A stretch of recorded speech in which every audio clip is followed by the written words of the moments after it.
The conference room was so quiet, you could hear the faint hum of the fluorescent lights. 30 executives sat around the glossy oak table, their pens poised, their eyes locked on the man at the head. He leaned forward, his voice slow, calculated. "Miss Calderon," he said, pronouncing the name as if it carried a sting. "Your department has once again failed to meet the quarterly projections. Frankly, I'm beginning to wonder if you're the right fit." The words cut sharper than if he'd shouted. He knew exactly what he was doing. Every ear in the room caught that deliberate pause before the right fit. It wasn't a performance review. It was a public trial. A verdict disguised as concern. Lavra Calderon kept her posture straight, her fingers resting still on the table even though her stomach churned. She was the only woman in the room, and the youngest executive by a decade.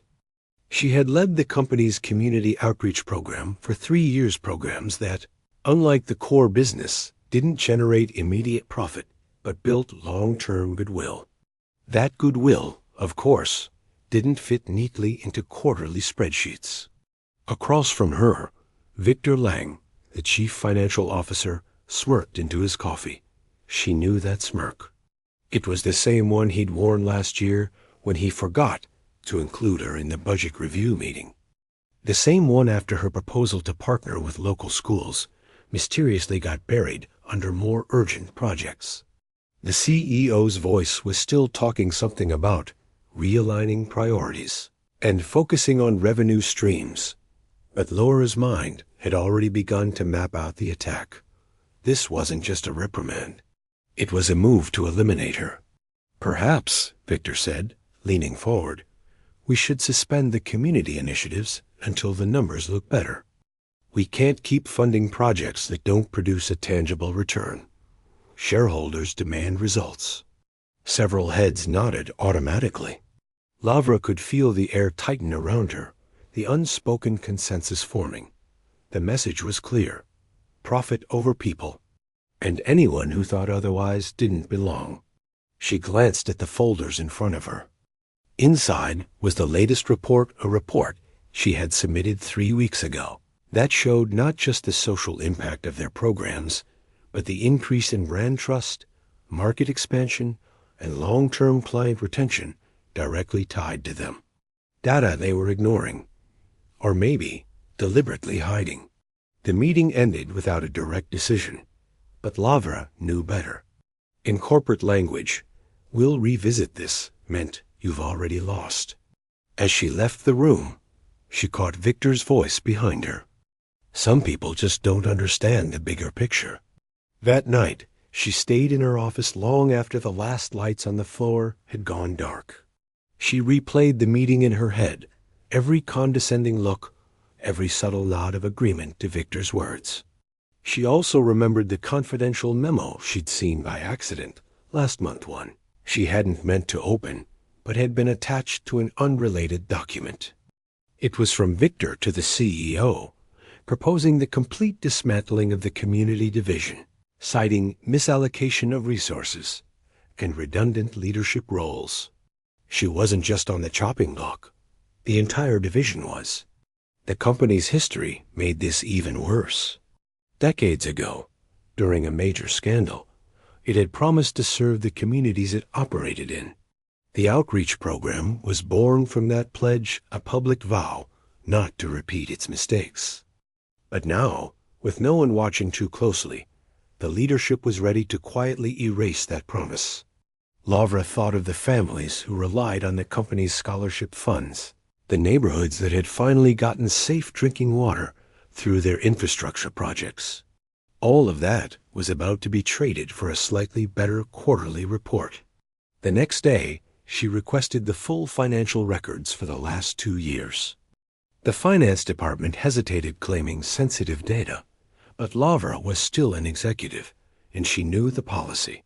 She was entitled to see the numbers. When the files landed in her inbox that evening, she combed through them for hours.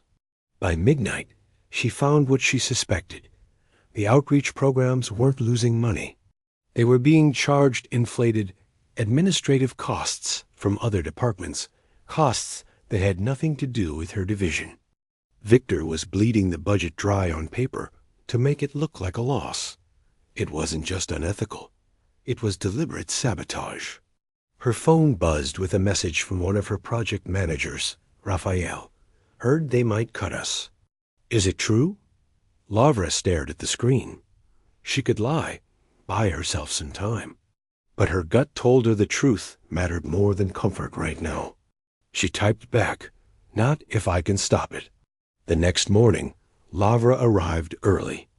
She called Raphael and 2 other trusted colleagues into her office. She showed them the data, the fake costs, the memo. "They can't do this without violating their own bylaws," Raphael said, eyes wide. "They can," Lavra replied, "if no one's watching." There were options: whistleblowing to the press, leaking the documents anonymously, confronting Victor directly. Each carried its risks, but Lavra knew the culture here. An anonymous leak would be buried within no comment and a PR campaign. Confronting Victor would only give him time to cover his tracks. No, she needed proof in a form that couldn't be spun. And she needed witnesses. That week, Lavra began documenting everything: emails, meeting transcripts, financial statements, even hallway conversations where executives let slip their disdain for the outreach division. She stored it all on a secure external drive, off the company network. By the following Monday, Victor had scheduled a performance review for her. Unusual timing and suspicious. The review was set in the largest meeting room, with the entire senior board present. The moment she walked in, she understood the tactic. They wanted to make her firing public, as a warning to others. Victor began the presentation, displaying charts, proving her department's losses. The numbers were neat, tidy, and entirely false. When it was her turn to respond, Lavra didn't reach for her prepared notes. She reached for the small black drive in her bag. "Before we go further," she said, her voice steady, "I'd like to display some figures of my own. Verified figures." She plugged the drive into the projector. The first slide appeared side-by-side comparisons of the official budgets and the altered ones. Highlighted in red were the fabricated expenses Victor had funneled into her department. Murmurs filled the room. "These costs," Lavra continued, "were charged to the community division but originated from other projects. This isn't poor performance. This is deliberate misrepresentation, and it violates Section 4 of our corporate governance policy." Victor's smile faltered. The CEO leaned forward, squinting at the data. "This information," Lavra added, "is backed by time-stamped internal records and approved invoices. I also have copies of the original budgets and the confidential memo proposing the shutdown of the outreach division under falsified pretenses." The room was silent now. Lavra closed the final slide and looked directly at Victor. "If these actions proceed, I'll have no choice but to present this to the Oversight Committee, and if necessary, to the Regulatory Board. I believe they'll be very interested in how shareholder funds have been redirected." Victor opened his mouth, but no words came. Victor's jaw tightened, but the calm mask he wore in every meeting was starting to crack. The room was no longer leaning toward him. Eyes darted between the screen, Lavra, and the CEO. The CEO cleared his throat. "These are serious accusations, Miss Calderon." His tone was cautious, but there was an edge like someone suddenly realizing the floor beneath them might give way. "They're not accusations," Lavra said, keeping her voice steady. "They're facts. Facts backed by documents you've all signed." One of the board members, a quiet man who rarely spoke, adjusted his glasses and said, "If this is true, and those numbers were deliberately altered, we could be in breach of multiple compliance regulations." Victor jumped in. "This is a gross misinterpretation. Costs are fluid in a corporation of our size. Allocations shift all the time." Lavra cut him off, not with volume, but with precision. "Allocations don't shift into one department without approval. And these charges have no approval records. Unless you'd like to explain why your department's marketing retreat in Bali was billed under my community development program? A ripple went through the room. Victor opened his mouth again, but the CEO raised a hand. Enough. We will review this data before making any decisions. Lavra nodded, slid the drive into her pocket, and walked out. Every step felt heavier, not because she was afraid, but because she knew she had just crossed the point of no return. By the afternoon, whispers spread across the building. Some employees passed her in the hallway with small nods of approval. Others avoided eye contact altogether. In corporate culture, everyone could smell a brewing war, and most preferred to stay invisible until it was over. That evening, she received an email from the CEO's assistant requesting a private meeting the next morning. The wording was polite, but the time 7:30 a.m. was a tell. This wasn't going to be friendly. When she walked into the CEO's office, he was already at his desk, jacket off, sleeves rolled up. "Lavra," he said, "you've put the company in a very difficult position." "I've put the truth in front of you," she replied. "Truth can be complicated." She shook her head. "No. Truth can be uncomfortable, but it's not complicated." He leaned back, studying her. "You realize if this becomes public, the fallout will be massive. Not just for Victor, but for the entire leadership team. We're talking about shareholder panic, media coverage, possibly even legal action." "I realize," she said, "and that's exactly why I brought it to you first. You have the chance to fix this internally before it becomes a scandal." His gaze hardened. "And if I don't? Then I take it outside these walls." They stared at each other in silence for a long moment. Finally, he sighed. "Leave the documents with me. I'll handle it." "No," Lavra said. "I'm keeping the originals. You'll get copies. Too much has already been handled in ways that benefited the wrong people." For a second, his jaw flexed in irritation, but he nodded. "Fine. Give me a week." A week felt like an eternity in corporate warfare. Over the next several days, Laura kept working as if nothing had changed, but beneath the surface, she was preparing. She made encrypted backups of all her evidence and stored them in 3 separate locations, one with a lawyer she trusted, one with Raphael, and one hidden in a personal safe. On Wednesday, she noticed something unsettling. Meetings she was supposed to be in were happening without her. Reports she requested were delayed. IT had suddenly disabled her access to certain shared drives, citing security upgrades. It was Victor's counterattack. By Friday, she received a formal notice from HR. She was under investigation for possible misconduct related to confidential company data. The irony was almost laughable. She was being accused of the very thing she had uncovered. The investigation meant restricted duties and mandatory leave. It was a classic move. Isolate the whistleblower, cut them off from allies, and hope the pressure breaks them. But Lavra didn't break. That weekend, she called Raphael and 2 other allies to her apartment. She laid out the timeline, the proof, and the current retaliation against her. "They're setting you up," Raphael said. "Yes, which means the internal route is dead. They've chosen to protect him. So what now?" Lavra opened her laptop. On the screen was a draft email to the National Corporate Ethics Review Board, the independent oversight body that could audit large companies for financial misconduct. "This goes out Monday," she said, "with everything. If I'm going down, I'm not going alone." They all understood the risk. This wasn't just about her job. It was about reputations, careers, and the wrath of a corporation with resources far beyond her own. But they also understood something else. If she stayed quiet, nothing would change. On Monday morning, before the workday officially began, Lavra hit send. Within 24 hours, the board replied. They would be launching a preliminary inquiry and required the company to preserve all relevant records. This meant Victor and the CEO could no longer quietly erase or alter evidence without committing obstruction. The news spread quickly. By Wednesday, auditors were in the building. Their presence was like a sudden storm. People closed their office doors.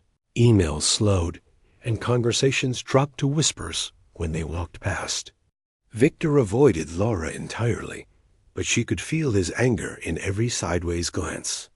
The CEO, meanwhile, had gone from cautious diplomacy to cold detachment. On Thursday, the auditors called Laura in for a private interview. She handed over her complete documentation, including the backup logs, proving when and how the budget had been altered. By the end of the week, the auditors requested interviews with the entire senior leadership team. Victor's meeting lasted 3 hours. When he emerged, he looked pale, the smirk finally gone. That Friday evening, Laura received a short email from the board. "Thank you for your cooperation. Your evidence has been invaluable. We will contact you with our findings." It wasn't victory yet, but the walls around Victor were starting to close in. The following Monday, the company was quieter than Laura had ever heard it. No idle chatter in the hallways, no laughter in the break room, just the constant clicking of keyboards and the occasional shuffle of papers. Everyone knew the auditors were still inside, combing through emails, invoices, and expense reports. By noon, word began to leak. 2 mid-level finance managers had been suspended pending review. The connection to Victor wasn't confirmed, but nobody needed confirmation. This was the kind of move you made when you wanted someone to take the fall, or when the chain of accountability was starting to be traced upward. Laura kept her head down, avoiding unnecessary conversations. She didn't want to give anyone the chance to accuse her of celebrating too soon. She knew the game wasn't over until the final report was released. That afternoon, the CEO sent out a company-wide email. The subject line was Commitment to Transparency. The message was carefully worded, full of corporate euphemisms. Unfortunate irregularities, ensuring best practices, restoring trust. But it stopped short of naming names or accepting blame. It was damage control. Privately, Raphael texted her. Translation: "They're scared." She allowed herself a small smile. Fear in the right place was a good sign. 3 days later, Laura got a call from the lead auditor. "We'll need you to attend a follow-up meeting with the oversight panel next week. Some of your evidence has raised broader questions." "Broader questions?" "Yes," the auditor said. "We're looking at the possibility that this budget manipulation is part of a larger pattern, not just limited to your department." Laura's pulse quickened. If that was true, Victor's sabotage might only be a small piece of a much bigger problem. Over the next week, Laura answered more questions, provided additional files, and pointed the auditors toward people who had quietly hinted at strange accounting in their own divisions. She didn't know how deep this went, but she knew she was now in the middle of something far larger than her original fight. On Friday, just before she left for the day, she was stopped in the lobby by Victor. "Enjoying yourself?" he said, his voice low but sharp. "I'm not enjoying any of this," she replied. "But I'll enjoy the truth coming out." His eyes narrowed. "You think you've won already, but the board doesn't care about you. They care about optics. They'll find a way to make this disappear, and you'll still be gone." She met his gaze without flinching. "Maybe. Or maybe they'll find exactly what you don't want them to." Victor leaned closer, lowering his voice to a near whisper. "You have no idea who you're dealing with." "I think I do," she said. "And that's why you're scared." For the first time since this all began, Victor didn't have a quick retort. He simply turned and walked away. The next week was the longest of her career. She was officially on administrative leave, which meant she wasn't allowed on company property unless requested. But she stayed busy gathering more background, reading public filings, digging into past audits, and even speaking discreetly with former employees. Some of what she heard was troubling. There were stories of inflated contracts, questionable vendor relationships, and bonuses awarded for projects that had never actually been completed. It wasn't just Victor. The culture at the top was rotten. By Thursday evening, Lavra received the email she'd been waiting for. The oversight panel had scheduled a final presentation of findings for the following Monday. Both she and the entire executive board were required to attend. That weekend, she barely slept. She went over every piece of evidence in her possession, not because she needed it. Her part was mostly done, but because she couldn't shake the feeling that someone would try one last desperate move. Monday morning, the boardroom was packed. Not just executives and auditors, but legal counsel, representatives from the oversight panel, and even a few shareholder observers. The atmosphere was tense, the air heavy with anticipation. The lead auditor began. Over the past 6 weeks, our investigation has uncovered systemic financial misrepresentation across multiple departments.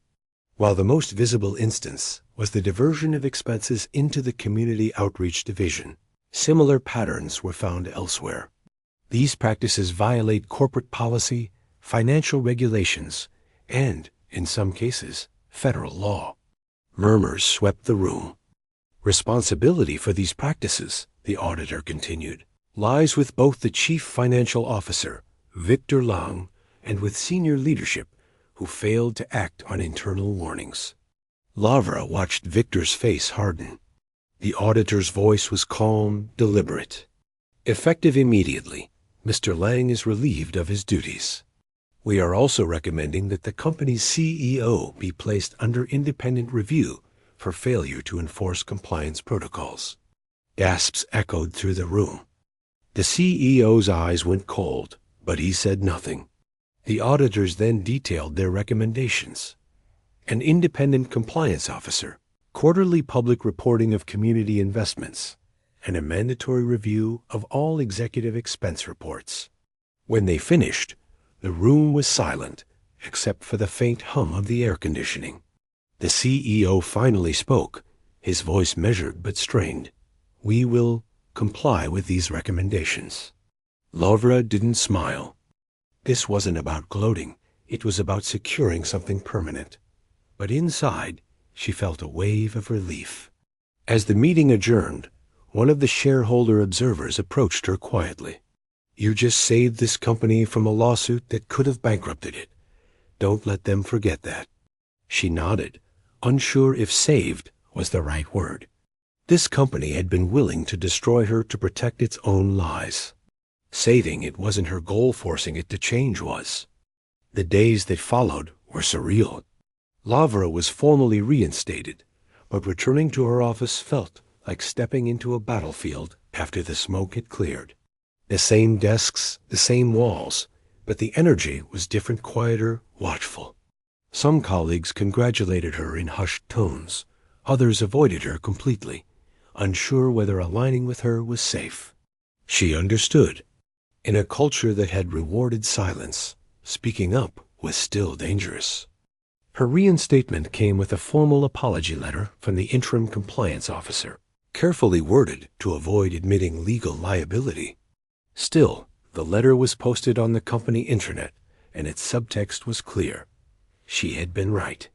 Victor's name was already erased from the executive roster, his profile gone from the company website.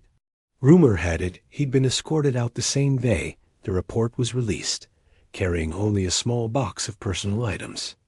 The CEO's independent review was ongoing, but most people expected him to step down quietly within months. Despite the public show of compliance, Lavra knew the real fight wasn't over. Systems didn't change because one person got caught. They adapted, found new ways to protect themselves. If the reforms were going to last, they needed to be locked in, not just promised in a press release. On her first day back, she called a meeting with her outreach team. Raphael, along with the others who had stood by her, gathered in the small conference room. I want to be clear, Lara began. We won a battle, not the war. They agreed to the changes because they had no choice. But the moment the pressure's off, they'll try to roll some of them back. We need to make sure that's impossible. How? One of the project managers asked. By making the public care, Laura said. They're not afraid of me. They're afraid of losing face. So we make the outreach work more visible than it's ever been, measurable, transparent, impossible to cut without a backlash. They spent the next hour planning a strategy. Quarterly public reports on community projects, open partnerships with local governments, and an independent advisory board made up of respected community leaders.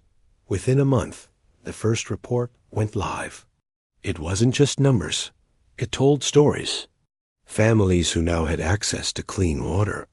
Students whose scholarships had opened doors they never thought possible. Volunteers who had turned abandoned lots into community gardens. The response was overwhelming. Local media picked up the stories. Community leaders praised the transparency. And shareholders, even the profit-obsessed ones, began to see the PR value in having a company known for more than its quarterly earnings. But not everyone was pleased. One afternoon, Lavra received an anonymous email from an untraceable address. Careful. You've made enemies who don't like the spotlight.